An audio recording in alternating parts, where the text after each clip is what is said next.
오늘도 역시 마지막 때 마지막 10번째 에피소드 방향을 잃은 교회와 세상입니다. 그리고 장로님 또 옆자리에 계십니다. 반갑습니다, 장로님. 예, 집사님 감사합니다. 네, 오늘 제목에서 방향을 잃은 교회라는 표현이 좀 무겁게 다가오네요. 예, 사실 저도 하나님의 교회의 일원으로서 우리가 속해 있는 교회를 방향을 잃었다라고 표현하는 것 자체가 상당히 좀 부담이 가는 게 사실입니다. 그런데 우리가 지금 이 예수님의 재림에 관한 모든 예언들을 우리가 내비게이션적으로 보고 있잖아요. 마지막 지금 목적지까지 우리가 안착하는 데 있어서 거기에는 굉장히 난해한 성경적 해석들과 여러 어려운 문제들을 다 이제 우리가 하나하나 짚고 넘어가야 되는데 그 짚고 넘어가다 보면 사실 불편한 그런 내용들도 우리가 맞닥뜨리는 게 사실인데, 오늘은 마지막 때 어두운 세상, 지금 사실 코로나로 말미암아 모두가 지금 앞으로의 세상이 어떻게 전개될지 정말 캄캄한 가운데 새해가 오는데 사람들이 희망에 부풀어야 되는데 새해는 뭘 기다리고 있을까 두려운 이런 가운데서 교회가 사실 빛을 전해야 되잖아요. 그런데 교회가 그런 기능을 좀 못하고 있죠. 그런 의미에서 오늘 좀 예언적으로 오늘날 마지막 때 어떤 이야기를 하고 있는지 살펴야 한다는 의미에서 제가 제목을 이렇게 정해보았습니다. 이제 우리는 1990년대 이후를 미국과 교황권이 연합하여 이끌어가는 세상이며, 마지막 때 마지막은 바로 이 시대를 예언하고 있는 다니엘과 계시록을 연구하는 것이란 사실을 이해했습니다. 다니엘서 11장 40절부터 12장 1절까지, 그리고 계시록 17장부터 19장까지 우리가 살펴보면서 마지막 때 마지막을 살펴보고 있습니다. 예.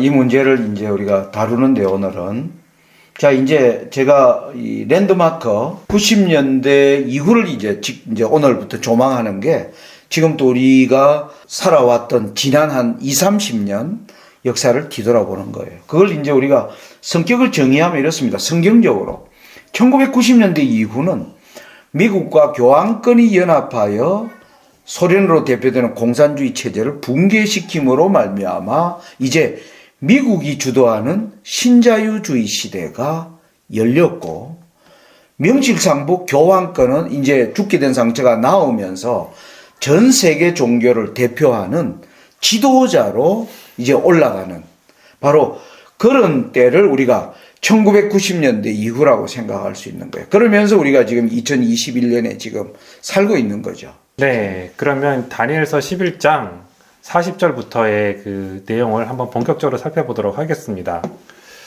41절은 어떤 의미로 이해해야 되느냐, 제가 한번 읽어보겠습니다. 그가 또 영화로운 땅에 들어갈 것이요 많은 나라를 패망케 할 것이나 오직 에돔과 모압과 암몬 자손 존귀한 자들은 그 손에서 벗어나리라.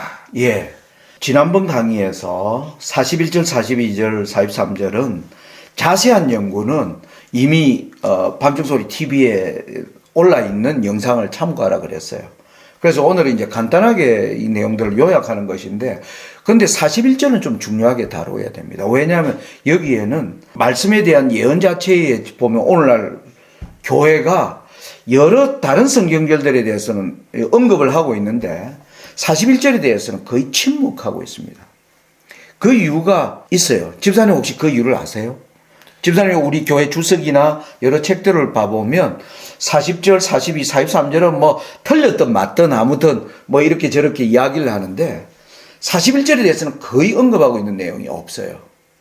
이런 말을 하긴 그렇지만 잘 몰라서 라고 볼 수 있을까요? 예, 그렇기도 하겠고요. 근데 제가 보기에는 여기에 하나의 우리가 풀어야 할 중요한 과제가 하나 있습니다. 그게 뭐냐면은, 지난번 보여준 것처럼 41절부터 43절은 북방왕이 점점 이제 자기의 영역을 확대해가는 과정 속에 있는 내용인데, 이 41절의 해석에서 제가 여기 수많은 지금 오늘날 번역되어 나오는 성경이 지금 굉장히 많이 나오잖아요. 오늘날 성경을 나름대로 뭐 히브리서로 되어 있는 성경의 여러 난해한 단어들을 이렇게 저렇게 해석하는 그러한 새로운 해석 성경이 나오는데, 이 41절에 대한 해석은 굉장히 판이한 해석들이 등장합니다. 근데 이게 처음에 그 영화로운 땅에 들어갈 것이다라는 문장은 왠지 다 그냥 잘 해석하고 있을 것 같아요. 예. 영화로운 땅이나 뭐 이런 거 쓸 때는 해석이 틀리지 않는데 예. 중요한 거는 여기 많은 나라라고 하는 해석이요. 어떤 번역은 나라라고 해석하는데 어떤 번역은 많은 사람이라고 해석하고 있습니다. 여기 보시면 개역 개정에는 많은 나라, 공동 번역으로 가면 많은 사람, 또 킹제임스 버전에는 많은 나라, 표준 세 번역에는 수많은 사람, 현대어 성경에도 많은. 그러니까 이 이유가 왜 그러냐 하면은 제가 여기 킹제임스 버전의 영어 문장을 제가 그대로 가져왔어요. 여기 보면 Many shall be overthrown 이렇게 기록이 되어 나와요. 집사님 many라는 게 수량을 나타내는 부사잖아요. 그죠? 네. 그래서 우리가 영어에서 many는 뭔가 명사를 수식해야 되는 거예요. 그래서 many 뒤에는 뭐 명사가 나와야 되는데 히브리어로 된 이 본 문장에는 many라는 말만 나오고 명사가 빠져 있어요. 그러다 보니까 이걸 번역하는 사람들은 많으니 뭐가 많은지를 뭐하게 짚어줘야 되는 거예요. 그래서 어떤 번역자들은 나라라고 번역했고 어떤 사람은 사람이라고 번역하고 있는 것이에요. 그래서 제가 여기 또 하나의 문장을 써놔봤습니다. 자, 사람으로 번역하면 이렇게 되죠. 집사님 읽어보십시오. 그가 또 영화로운 땅에 들어갈 것이요 많은 사람을 패망케 할 것이나. 사람으로 보니까 더 내용이 매끄럽게 흘러가는 것 같습니다. 예. 왜냐하면 이 나라로 번역을 해버리면요. 해석이 안 돼요. 왜 그러냐 하면 쉽게 말하면 우리가 여기 나오는 건은 교환권이고 살아난 교환권. 살아난 교환권이 지금 살아난 지 벌써 20-30년이 됐는데 영화로운 땅에 들어간 것도 우리가 해석을 해야 될 때 아무튼 근데 교환권이 나라를 패망케 할 교환권이 지금 그런 군사력이 있는 나라입니까? 없죠. 없죠. 그러니까 그리고 요한계시록에도 보면 교환권이 살아서 올라오는 내용이 등장하는데 살아서 올라오면 많은 사람이 교황을 따라가고 뭐 짐승의 우상을 세우고 표를 받는 얘기는 나오지만 교환권이 중세시대처럼 어떤 뭐 나라들을 지배하고 이런 예언은 없습니다. 그리고 실제로 지금 활동하고 있는 프란체스코 교황이 이런 일을 하고 있지도 않고요. 그러니까 이걸 해석할 수가 없죠. 많은 나라를 패망케 한다는 거예요. 그러니까 이 문장은 집사님이 본 것처럼 사람으로 봐버리면 영화로운 땅에 들어갔는데 영화로운 땅에 살고 있는 사람 중에 상당수가 뭐 하는 겁니까? 망하고 오히려 영화로운 땅 바깥에 있는 에돔과 모압과 암몬의 사람들은 오히려 뭡니까? 거기서 벗어나는 그 운명이 바뀐다고 그럴까요? 그걸 보여주는 문장이죠. 우리가 여기 그 당시 지도를 보더라도 예루살렘이 영화로운 땅이지 않습니까? 그죠? 네. 예루살렘 등의 에돔, 모압, 암몬은 쉽게 말하면 다 아브라함과 친척 관계인데 진리의 바깥에 있는 집단을 나타냅니다. 그래서 이것은 진리 안에 있는 백성, 오늘날의 신교가 뭘 주장합니까? 우리는 가톨릭에 대해서 가톨릭은 불법의 교회고 오늘날 프로테스탄트 우리가 진리를 가지고 있는 교회라고 얘기하죠. 그러니까 진리를 가지고 있다는 교회가 뭐 하는 거예요? 교황과 결탁하면서 타락하게 되고 오히려 진리를 갖지 않은 집단들 중에서 빠져나오는 사람이 있다. 그래서 저는 이 문장을 진리를 가진 신교의 타락이다. 이렇게 제가 정의하는 이유가 여기에 있습니다. 네, 그러면 이어서 42절, 43절을 간단히 또 해석해 보도록 하겠습니다. 제가 읽어보도록 하겠습니다. 네. 그가 열국에 그 손을 펴리니 애굽 땅도 면치 못할 것이므로 그가 권세로 애굽의 금, 은과 모든 보물을 잡을 것이요 리비아 사람과 구스 사람이 그의 시종이 되리라. 예. 집사님 이 42절 43절은 요약하면 이렇습니다. 살아난 교황권이 미국을 등에 업고 전 세계 진리를 가졌다고 하는 교회까지도 교황권과 이제 뭡니까? 결탁하는 일들을 이룬 교황권이 이제는 세상을 향하여 이제 본격적으로 손을 펴는데 애굽 땅까지 가서 검은 보물을 다 잡고 그리고 리비아와 구스 사람은 종으로 삼는다. 이렇게 이제 우리가 요약할 수가 있겠습니다. 자, 요 내용은 우리가 지명들이 많이 나오니까 이 지도를 좀 보는 게 좋을 것 같습니다. 여기 두 개의 지도가 있죠. 오른쪽 지도는 오늘날의 지중해를 중심으로 한 지중해 남쪽 아프리카, 오늘날 이집트, 실제로 리비아, 구스는 영어로 에디오피아예요. 네네. 이 땅이 있는 지도를 이제 보여주는 내용. 여기 사각으로 해놓은 여기에 바로 애굽, 리비아, 구스가 다 들어있어요. 그런데 이 오늘날의 이 지도가 다니엘서가 기록되던 당시의 사람들은 그 당시 지도의 대표적인 지도가 여기 헤로도투스, 헬라 시대의 이 역사학자로 유명하죠. 이 헤로도투스가 가지고 있던 지도가 이런 개념입니다. 여기 보면 제가 빨간 동그라미라는 게 바로 여기 이집트, 애굽이 여기 등장하고요. 그 다음에 리비아, 그리고 에디오피아, 구스. 그래서 애굽, 리비아, 구스. 지형적으로 보면 그들이 살고 있던 세상에서 이집트는 예루살렘에서 떠난 세상 중에 가장 강대한 국가. 그죠? 중심적인 국가고.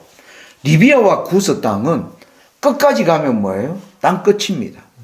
실제로 오늘날도 리비아를 끝까지 가면요. 바다를 대서양을 만납니다. 에디오피아 남쪽으로 넘어가면 뭐예요? 이제 지중해를 만나는. 그래서 리비아 구스는 땅 끝을 설명하고 있다.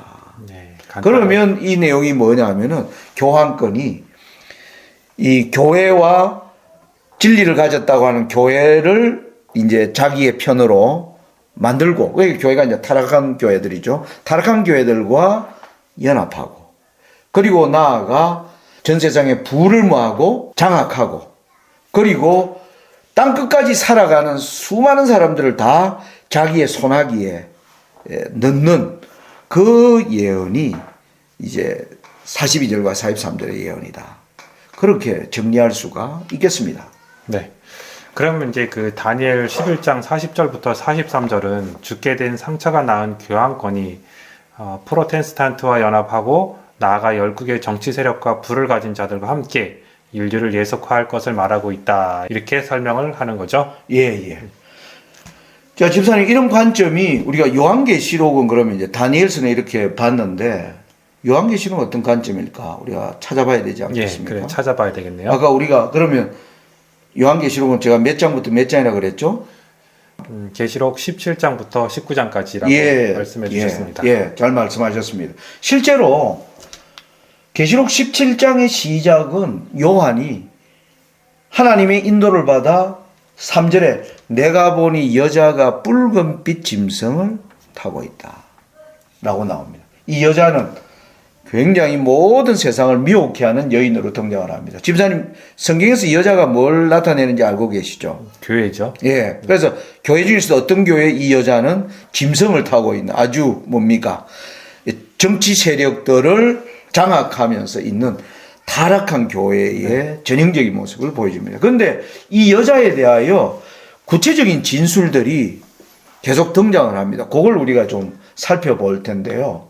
5절을 한번 보시면 이런 말씀이 나옵니다. 그의 이마에 이름이 기록되었으니 비밀이라 큰 바벨론이라 땅의 음녀들과 가증한 것들의 어미라 하였더라. 예. 5절의 말씀에 보면 이 여인의 이마에 큰 바벨론이라고 기록이 되어 있고 모든 음녀들 가증한 것들, 모든 거짓 타락된 거짓말하는 종교를 다 통할하는 뭡니까? 앞잡이, 음이라 이렇게 규정하고 있습니다. 18절에는요, 이 여자를 또 이렇게 설명합니다. 내가 본 그 여자는 땅의 왕들을 다스리는 큰 성이라 하더라. 예. 자, 이 여자는 모든 타락한 종교를 이끄는 세력이고, 나아가 전 세계 왕들, 정치 세력들을 규합하고 있는 존재라는 것을 10장 18절이 얘기하고 있죠. 자, 직접 이제는 18장에 보면 이 여자를 큰 성 바벨론이라 하면서 여기에 좀 더 자세한 내용이 등장을 합니다. 한번 읽어봐 주세요. 예. 무너졌도다 무너졌도다 큰 성 바벨론이여 귀신의 처소와 각종 더러운 영이 모이는 곳과 각종 더럽고 가증한 새들이 모이는 곳이 되었도다. 그 음행의 진노의 포도주로 말미암아 만국이 무너졌으며 또 땅의 왕들이 그와 더불어 음행하였으며 땅의 상인들도 그 사치의 세력으로 치부하였도다 하더라. 예. 자, 여기 계시록 18장에는 이 엄녀가 다스리는 성이 큰 성이다. 그래서 이 큰 성이 아까 뭐로 구성되어 있냐면 거짓 교회들 그리고 왕들, 정치 세력들로 되어 있는데 이 세력 안에 각종 더럽고 가증한 것들이 다 모였고 그리고 돈이 많은 상인들이 그 치부하기 위하여 몰려든 조직이라고 이렇게 설명하고 있는 것이에요. 자, 이렇게 보면 다니엘 11장에서 본 거와 계시록 17, 18장의 그림이 같죠. 다니엘 11장에는 영화로운 땅에 들어갈 때 많은 백성이 타락한다. 교회가 타락한다. 여기도 보면 타락한 교회가 연합되어 있는 모습. 그죠? 네. 그 다음에 애굽의 금은 보물을 잡는다. 모든 이제 열국이 그 손에 들어간다. 오늘날 모든 나라의 왕들이 연합되어 있는 장면. 그리고 리비아 구스 사람을 종으로 삼는데 그게 어떤 식으로 여기에는 종으로 삼는 얘기는 나오지 않지만은 많은 돈 많은 세력들이 연합이 된 걸로 설명이 되어 있는 겁니다. 지금 보니까 다니엘서는 그렇게 될 것이다라고 예언을 한 거고 이미 예. 이 계시록은 이미 되어 있는 모습을 표현하고 있는 건데요. 예, 예. 그 뭐 그렇게 우리가 네. 구분할 수도 있겠습니다. 네. 자, 요 관점에서 우리가 실제로 지난 30년, 1990년대 이후에 우리 지난 20, 30년이 어떻게 주도됐는가 제가 한번 설명을 할 필요가 있죠. 저는 이 세 가지 예언적 관점에서 자, 이제 미국이 주도하는 신자유주의가 열렸습니다. 그리고 이 신자유주의는요, 결국 달러를 패권으로 한 세계 경제예요. 예. 그리고 이것은 결국 사람들에게 인터넷과 스마트폰과 디지털 세계라고 지난 세상과는 전혀 다른 세상으로 이끌어 가는 것을 우리가 볼 수가 있습니다. 그러면 이 장로님께서 말씀하셨듯이 지금 요 세 가지에 대해서 하나하나 좀 자세하게 더 설명 좀 해주실 수 있겠습니까? 네. 자, 신자유주의. 왜 이 학자들이 1990년대 이후 세계를 왜 신자유주의라고 표현하냐면 인간에게 새로운 자유가 온다. 이런 의미예요. 인간이 예전의 자유는 학자들이 볼 때 예전에는 지구의 절반이 자본주의 국가고 지구의 절반은 사회주의 국가였어요. 근데 사회주의 국가가 이제 붕괴돼 버리니까 전 세계가 하나의 자유주의로 만들어진 거예요. 근데 이 자유를 주도하는 미국이 새로운 세상을 열어줄 것이다. 그래서 학자들이 이 시대를 신자유주의라고 부른 거예요. 신자유주의라는 용어가 어디서 나왔는지. 그건 결국 뭐냐면 미국이 주도하는 세상. 미국이 주도하는 세상은 우리에게 새로운 어떤 꿈을 열어줄 것이다. 그래서 아메리칸 드림. 미국은 꿈과 같은 세상을 열어줄 거다. 이런 이제 사상으로 온 세계를 뭐 한 겁니까? 다 이제 휘감았어요. 자, 그런데 이게 결국 이러한 사람들이 희망을 준 게 뭔가 하면 달러를 패권으로 한 세계 경제. 예.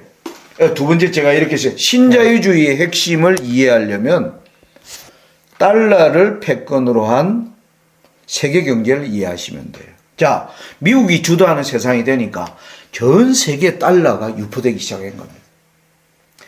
달러가 사람들의 꿈을 뭐 해준다? 이루어준다는 거예요. 지사님 생각해 옛날에 1990년대 이전 세기만 하더라도 가난한 사람들은 자기 집을 가진다는 걸 생각할 수가 없었습니다. 집 가지려면 예를 들어서 1억의 집을 살려면 1억이라는 돈이 있어야 사는데.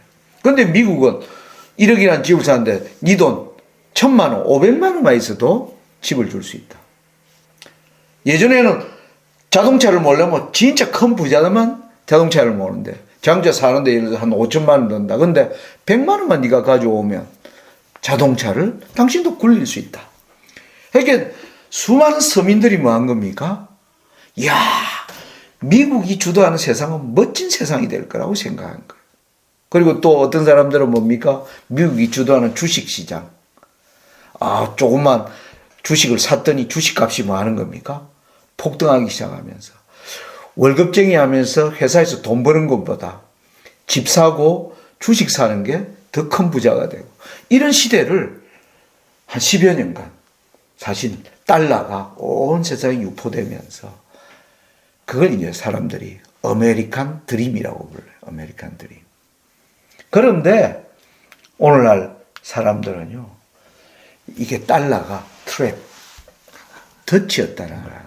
집사님, 사람들이 지금 집을 가지고 자동차를 가지고 뭐 해외여행 다니면서 흥청망청 살아가는데 사실 그게 다 어디에 기초되어 있는 거? 빚.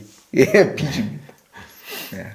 지금 코로나 오니까 전부 빚더미에 지금 이제 사람들이 눈을 뜬 거예요. 야, 이게 전부 모래성이었구나.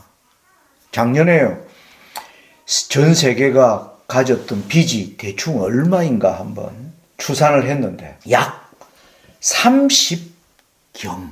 여러분, 만 개 모이면 억이고 억이 만 개 모이면 조고 조가 만 개를 모이면 경이라고 그럽니다. 이 빚 규모만 그렇다는 거예요. 세상에 지금 GDP가 작년 2019년에 전 세계 200년의 GDP가 얼마냐면 약 7경 정도 돼요. 7경. 그러니까 1년 동안 총 벌어서 하나도 안 쓴 돈의 뭡니까? 4배 가까운 돈이 빚으로 이루어져 있다. 이 의미는 집사님이 예를 들어서 1년에 버는 돈이 3천만이라고 하면 집사님이 빚이 1억 2천을 가지고 있는 거예요. 그 빚을 갚아낼 수 있겠어요?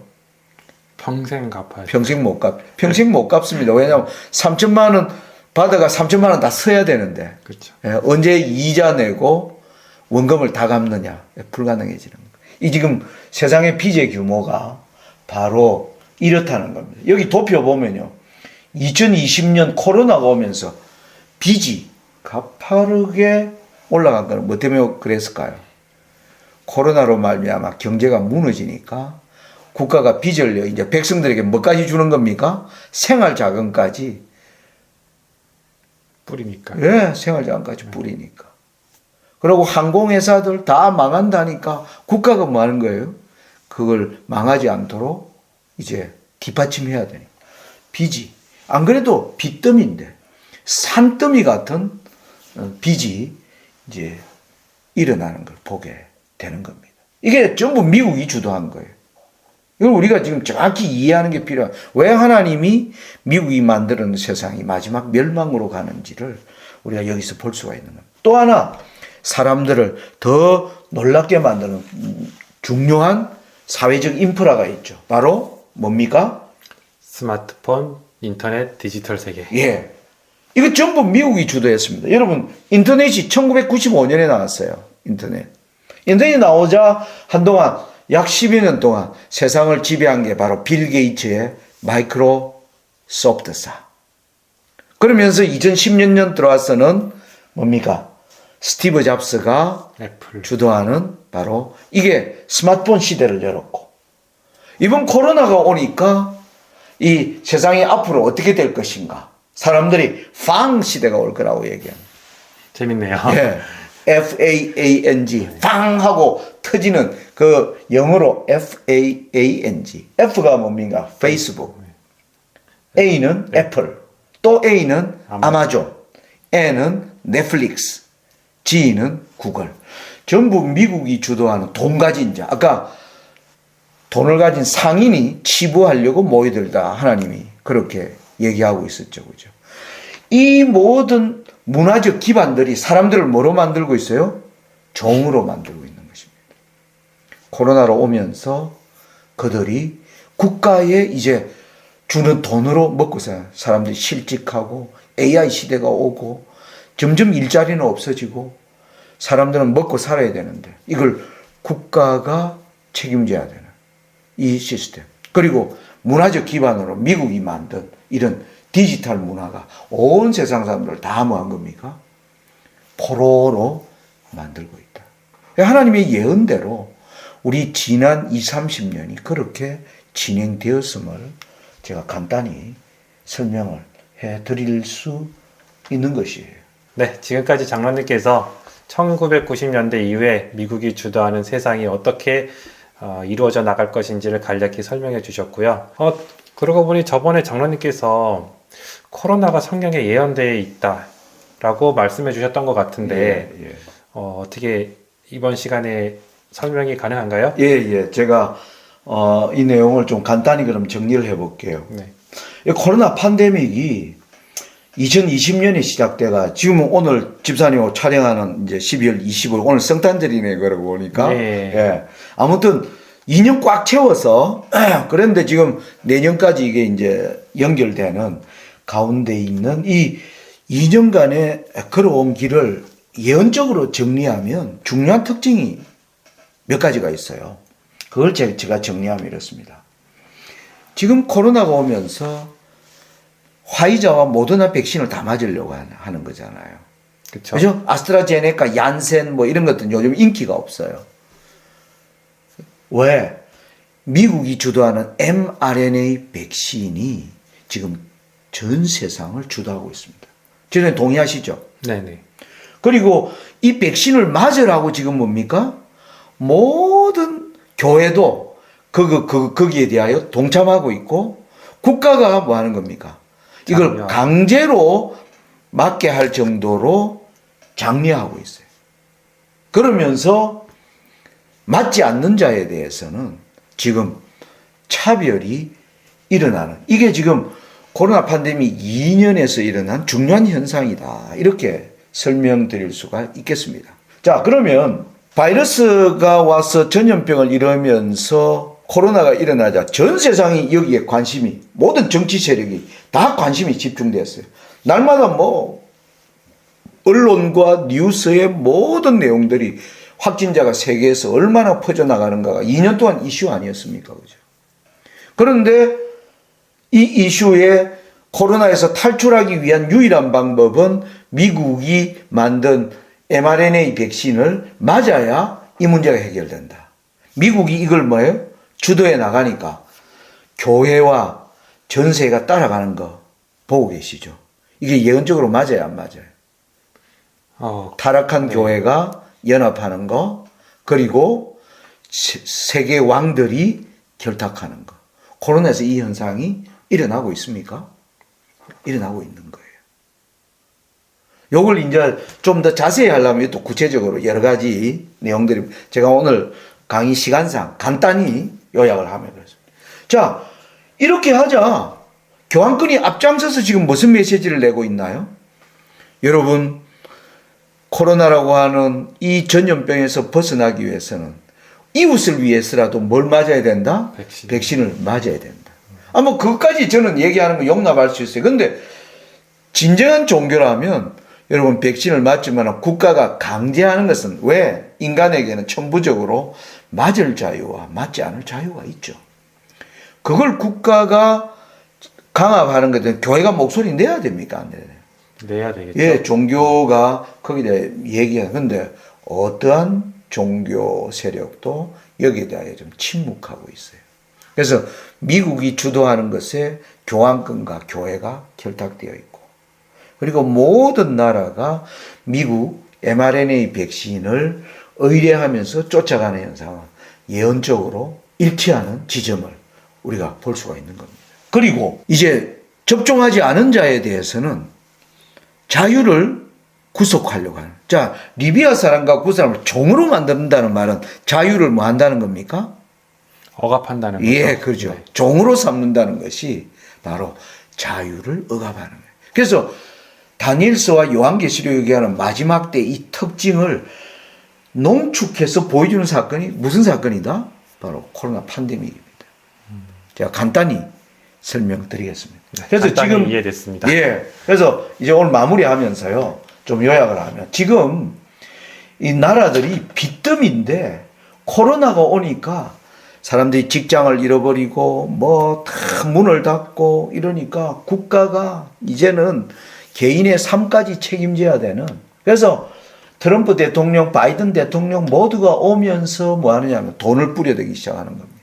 그래서 여기 그 돈을 비춰서 헬리콥터만이라고 얘기해요. 차라리 뭐 헬기에 돈을 실어가 공중에서 그냥 뿌리는 거와 같다. 그래서 모든 사람들이 지금 타락한 종교와 그리고 정치 세력과 그리고 엄청난 돈을 가진 아까 팡 세력들, 페이스북 이런 디지털로 무장한 이런 세력들이 지금 결탁하여 모든 사람을 지금 뭐로 만드는 종으로 만들어버리는 이 불안감이 지금 전 세상을 휩쓸고 있는 것입니다. 다음에 얘기하겠지만 이 암호화폐 현상이 저는 바로 이것을 나타낸다고 봐요. 불안해. 암호화폐는 돈이 아니에요.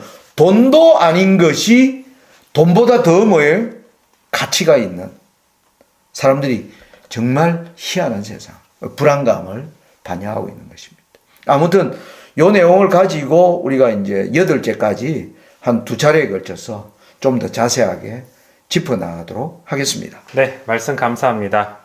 우리가 최선을 다해서 설명을 한다고 했지만 또 이렇게 들으시는 중에 충분치 않아서 또 많은 의문과 그런 생각이 들을 수가 있습니다. 예, 사람들이 사실 이 내용들을 좀 더 심도 있게 다뤄야 되는데 우리가 시간에 가서 간략하게 했기 때문에 아마 그런 질문이나 추가적인 어떤 내용을 필요로 하는 경우는 많이 있을 것 같아요. 예, 혹시 그런 의문이나 그런 생각과 반론이 있으시면 카톡이나 메일, 전화나 댓글 어느 방식이든지 보내주시면 저희가 바로 반영해서 답을 해드리도록 하겠습니다.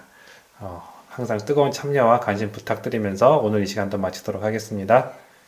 장관님 감사합니다. 예, 집사님 수고하셨어요. 네, 예, 새해 복 많이 받으세요. 네, 새해 복 많이 받으세요.